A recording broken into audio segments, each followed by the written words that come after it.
everyone. Welcome.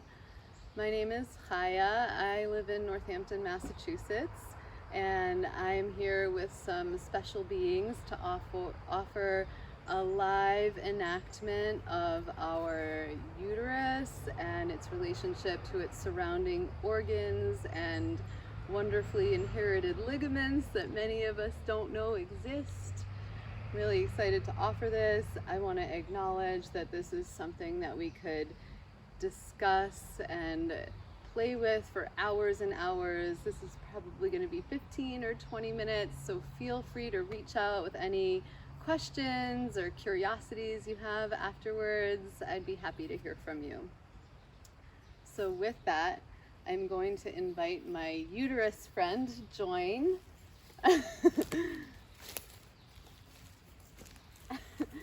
Isn't it a lovely uterus? So for a moment I want to talk about the way the uterus sits in the pelvis. So it naturally has a little lean forwards with the fallopian tubes reaching back a little bit. And I just want to share for a moment the sort of innate drive the uterus has to work with the ovaries and the fallopian tubes. And we will get into positions that the uterus can land in that are not optimal and not ideal. One being that it can be a little torqued. So I'm going to gently torque you just to show you one thing briefly, which is that, and the arms won't do this, but the ovaries and the uterus, the uterus, fallopian tubes will. So if the uterus is torqued enough, this fallopian tube might reach all the way to its other ovary to grab an egg. Those folks might have ovulation pain. So if you have ovulation pain, you might have this kind of torque in your uterus. I just wanted to name that because most of us don't know that, and it's kind of a bizarre phenomenon that that drive towards menstruation and cycles is so powerful that the uterus will torque itself enough to make that happen, even if it can't reach its own ovary as easily. I want to name that, and then I want to invite the rest of the cast in. We have the bladder. We have a rectum. Someone has to do it every time. And then we have these beautiful ligament supporters. Ligaments only receive about 5% of our overall blood flow, which makes healing hard for the ligaments. So when the uterus goes in the wrong position and the ligaments get overstretched, healing can take effort. So with that, we can talk about all the different ligaments. It's kind of fascinating without knowing which one's which to see the complex web that they make. I always find that fascinating, to go from having no idea that we have uterine ligaments to like, wow, look how they weave and look what they do and look how they hold the uterus up. The uterus ebbs and flows every month between 4 and 8 ounces. It doubles in size every month to accommodate menstruation. And then with pregnancy, it obviously gets exponentially more than 4 ounces, which is its resting place, and then smaller than 4 ounces in menopause, which leaves some lag room for the ligaments. So just to talk through which ligament is which, I'm going to start with the round ligament, which actually does come from here, where the fallopian tube meets the uterus, and it comes all the way up and past our asis bone, our pelvic half, and connects here in the mons pubis. This ligament stretches from 4 inches when we're not pregnant all the way to about 17 inches when we're pregnant. And it does take the ligaments about 2 years to heal after a pregnancy. So just throw in this moment that if we have pregnancies closer together than 2 years, that can make it hard in the long run for the ligaments to heal. So this is the round ligament. This is the cardinal ligament. It's one ligament, even though it looks like two in the costume. It's just the way fabric works. Can you go up again? So this cardinal ligament, I just like to draw attention to where it's placed, which is the gateway between the cervix and the body of the uterus, and it's the strongest ligament in our body. So I think it's really potent that, you know, the cervix and the vagina being like the gateway into the body and into our sexuality and our creativity, into the sort of like holding and incubation place, that like this is the strongest ligament. I think that's really powerful.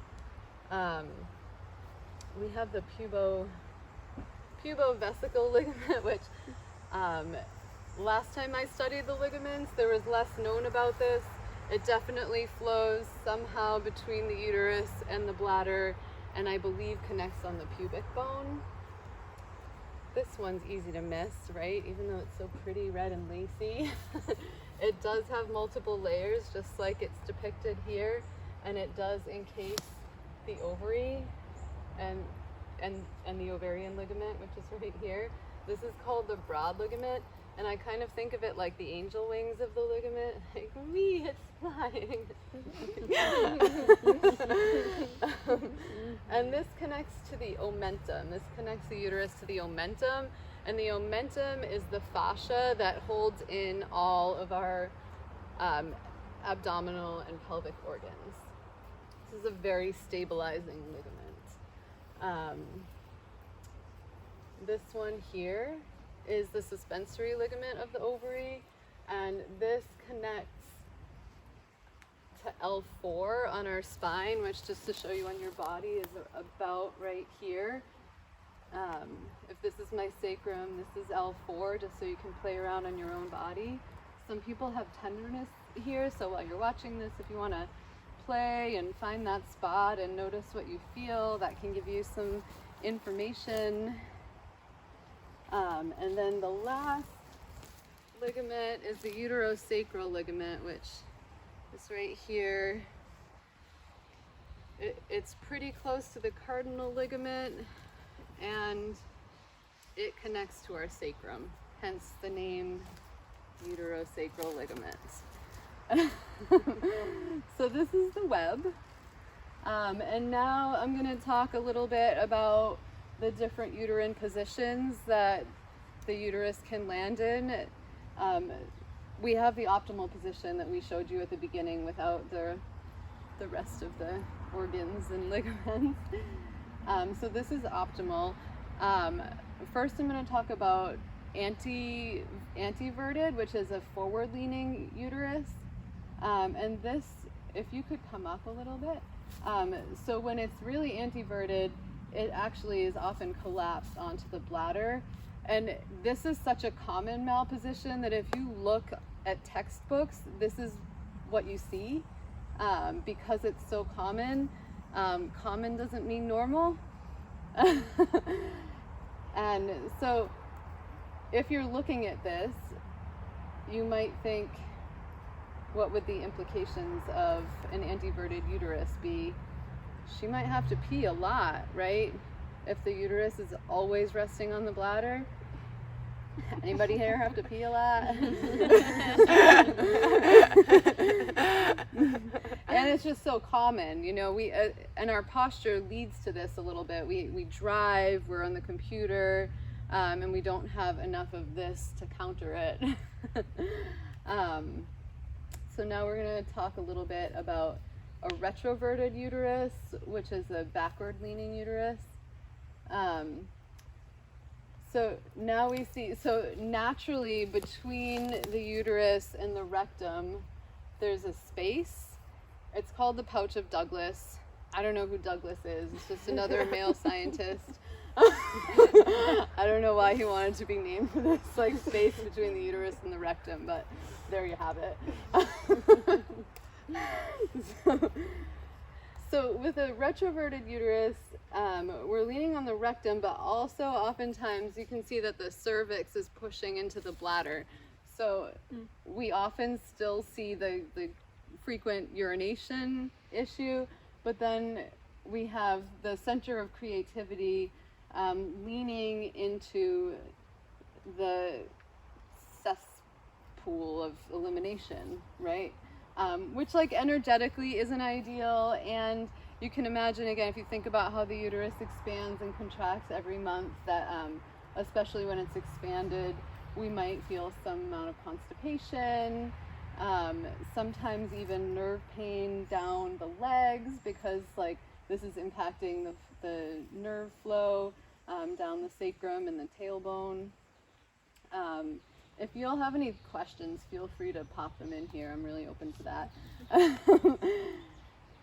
So that's anteverted and retroverted. I also just want to throw in there that the uterus can also be anteflexed or retroflexed. And anteflexed would look kind of like folded over itself. So you won't be able to do retroflexed unless you're seriously double jointed. But I've never seen that. So I won't talk a lot about what might happen here, but really a sort of exaggerated version of some of the things that we've talked about. And we talked about the urination and constipation, and this is also going to impact our menstrual cycles. If the uterus, like, gravity is one of the things that really helps us to eliminate our blood, and stand up whenever you want to eliminate our blood fully every month. And if we're leaned way too forward or way back, or we're retroflexed or anteflexed, the blood can't work with gravity as easily, and the endometrium and the myometrium, like, this is the muscle that actually works to eliminate the blood. And so when we experience severe cramps, obviously it's uncomfortable and undesirable, and it's our body's way of working really hard to clear that blood. When we don't clear that blood every month, we'll often notice that either at the beginning or the end of the cycle we'll have dark or brown colored blood. Ideally our blood wants to be bright red. If it's not, it's likely not fully eliminating, and then on the next cycle or many cycles later, it's still trying to get that past blood out. Couple more positions are just that it can be in any of those directions, and also it can be leaning to the left or the right. It's a dancing uterus.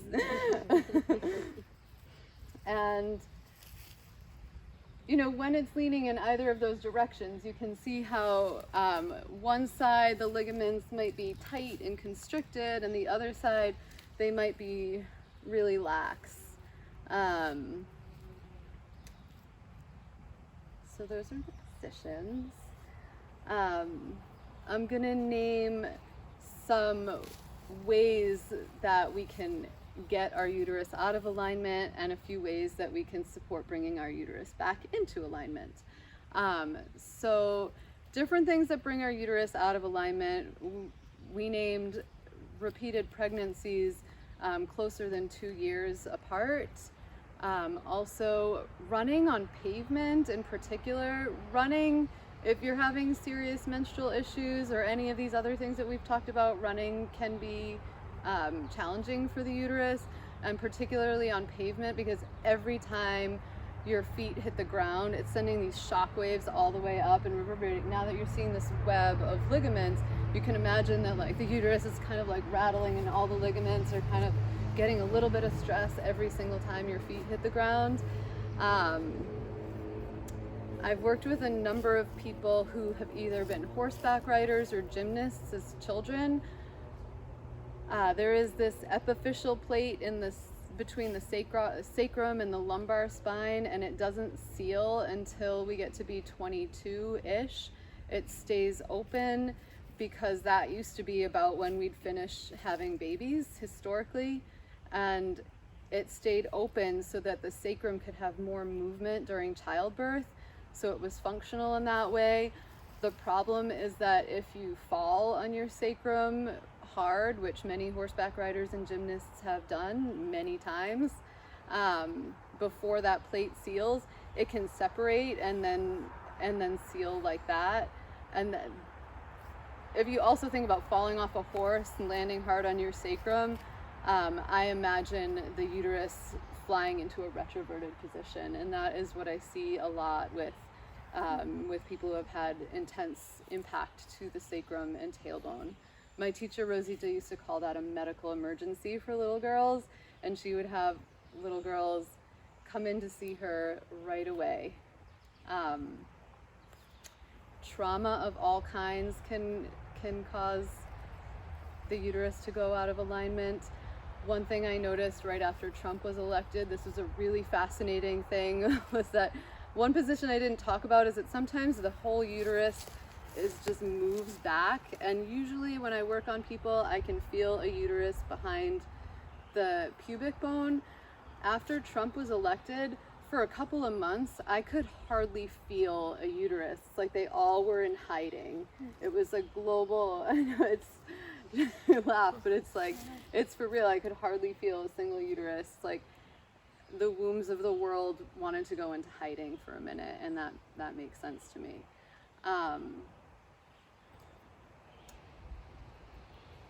High heels, that's the last one I'm gonna say. Wearing high heels. Okay, so if you think about what happens if you want to, while I'm talking, stand on your tippy toes and walk for a minute and feel how your pelvis pushes forwards. So if you're walking like that constantly, that's going to impact the position of the uterus. In terms of bringing the uterus back into alignment, again, we could talk about this for hours, and it's so individual. Every body is unique and has its own unique story and history, or her story, or their story. But the three things I'll name in this moment in terms of how to support the uterus to come back to healthy alignment are: one, finding good barefoot shoes. It sounds so simple and ridiculous on a certain level, and we hear the word barefoot shoes sometimes and we just think about those 5-toe shoes that are very stylish. I do have a blog on my website that talks about different companies that have barefoot shoes, and there are some really lovely ones out there. I talked about how wearing high heels can impact the position of the uterus. Most shoes have a little bit of a heel, so even, I mean, I wasn't born with shoes. Were any of you born with shoes? No. So to add like 1/2 inch to an inch to our heels, just a tiny bit, and walk around all the time, and it's subtle, but you know, chronic and subtle can have a long-term impact. So barefoot shoes. There's lots of great companies that make great barefoot shoes. I don't get any money from that. I just have done research. The second one is posture work. There are a lot of resources on my website around posture and how posture impacts the position of the uterus. And the third one I'll name is my abdominal massage, getting your womb actual physical hands-on support. Again, there's a lot more information about what that is on my website, and if you want to find practitioners closer to where you live, you could check out my teacher's website, Rosita Arvigo. Her website is abdominaltherapycollective.com. She's brilliant. I'm so grateful that she brought her work to us. I'm so grateful she brought her work to us.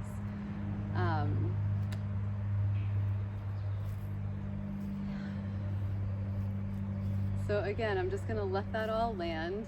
There is so much more that I could say about how to support the uterus. It's my life work. There's lots more resources around on my website, and I welcome hearing from you. So feel free to reach out with questions, curiosities, comments, and thank you so much for watching. Mwah.